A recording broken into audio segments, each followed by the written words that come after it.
Հիմա մենք գտնվում ենք գետնասկյուրերի հատուկ պահպանվող տարածքում, որտեղ ուրեմն հոգ են տանում նրանց մասին։ Չեխական Միրոսլավում եվրոպական գետնասկյուրը պաշտպանվում է ազգային եւ եվրոպական օրենսդրությամբ։ Գլխաքանակը վերջին 10-ից 12 տարում ավելացել է 80 անգամ։ Սա օրինակ է Հայաստանի համար։ Մեր երկրում այս կենդանատեսակը ներառված է Կարմիր գրքում։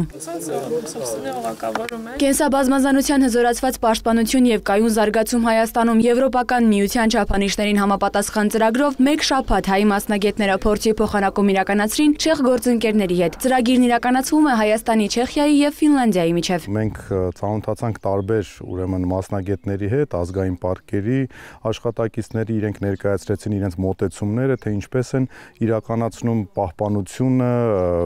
ոչ միայն անտառների, այլ նաև կենսաբազմազանության,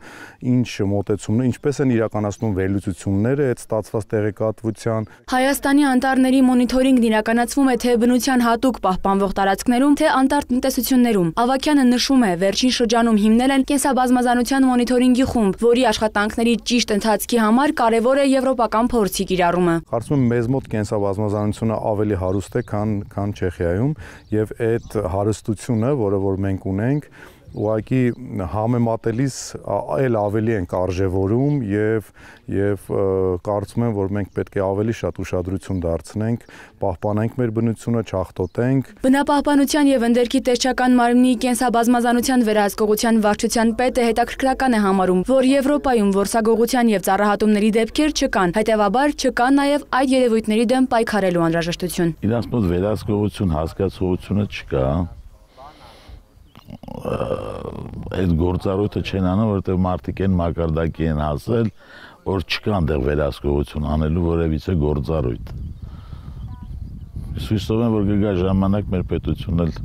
նման կլինի։ Իսկ մեր երկրում 2022-ի միայն առաջին եռամսյակում բնապահպանության եւ ընդերքի տեսչական մարմինը ծառերի ապօրինի հատման վերաբերյալ 1800 արձանագրություն է կազմել։ Համայնքի դպրոցների հետ են աշխատանքներ կատարում,